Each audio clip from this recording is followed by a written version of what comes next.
Hey, what's up? It's Isaiah. I'm going to make this video really quick. Here are 5 tips for shooting BTS.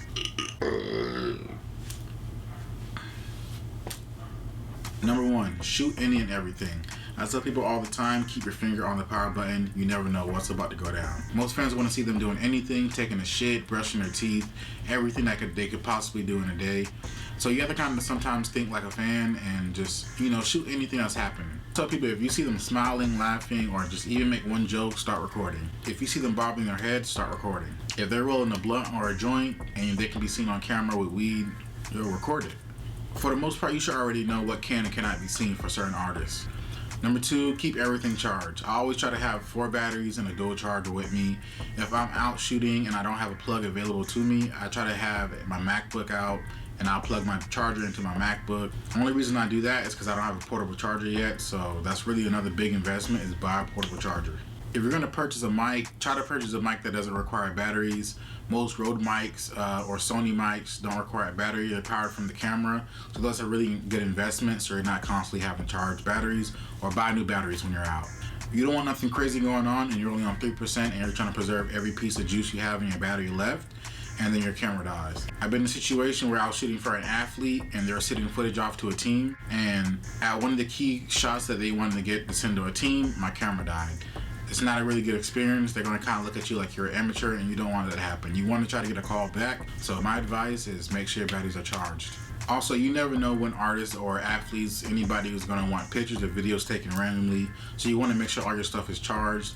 If not, they're going to call another photographer. You're going to see them take pictures, be excited to see the pictures, and then they're going to end up exchanging information, and they're going to kind of just be there sitting there looking kind of stupid and sad. So with that, if you see them call another photographer, I'd even connect with that photographer, get their information, and start building that relationship with them.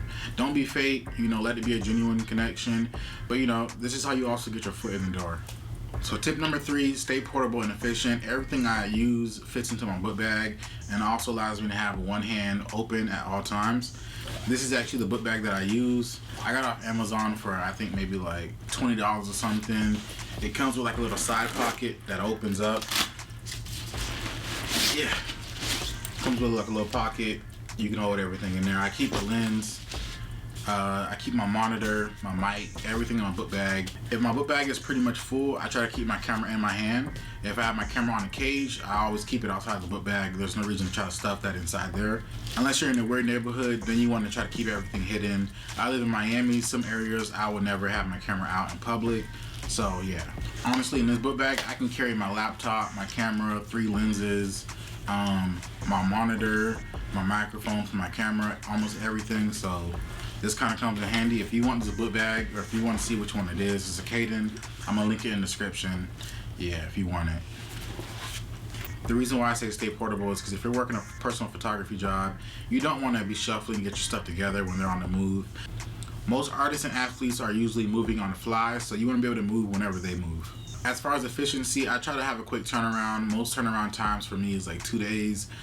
For photos, I can send photos back within an hour. As far as staying efficient, most cameras have a send to smartphone feature. That's how I usually send photos back within an hour of shooting. Sometimes if I'm sitting right next to the artist, I'll send the photos straight to my phone, take 10-20 minutes to edit on Lightroom, and send the photos and airdrop them over. This also gives it a shock effect because most of the time they're shocked that you're able to send photos back so quickly. And 9 times out of 10, they're wondering, how did I take the picture so fastly? How did I edit so fast and get the picture over to them? So it kind of really makes you seem a little special that you're so efficient. So tip number 4, be a fly on the wall. Do not try to be seen by nobody. Most managers, PR, DJs can tell if you're trying to be seen purposely. No one really likes that at all, honestly. So don't try to be seen. I wear all black just because for the most part I'm not easily noticeable, and if I'm in the line of certain cameras, I don't want to really stand out. You don't want to be wearing pink on stage and you're just standing out in front of everybody. With that, you can also wear whatever you want. There are no rules as far as what you can wear unless you're, of course, shooting certain events, weddings, or whatever. You don't want to be easily seen. You don't want to stand out too much. For the most part, your work is going to speak for you, but at the end of the day, they're not going to read your mind. Just because you make eye contact with a manager doesn't mean they're going to speak to you. So with that, my next point is don't be afraid to network. They get hundreds and thousands of people DM them every day trying to get free access to concerts and shows. You don't want to be one of those people who have nothing to offer. So for the most part, I usually DM somebody saying, yo, I can provide pictures if you can give me access. And for the most part, that's an even exchange. You want to have something that benefits you both. So if you can offer free pictures, you can sometimes get access, and that allows you to have potential calls in the future for future gigs. When I say don't be afraid to network, I mean don't be afraid to network with anybody.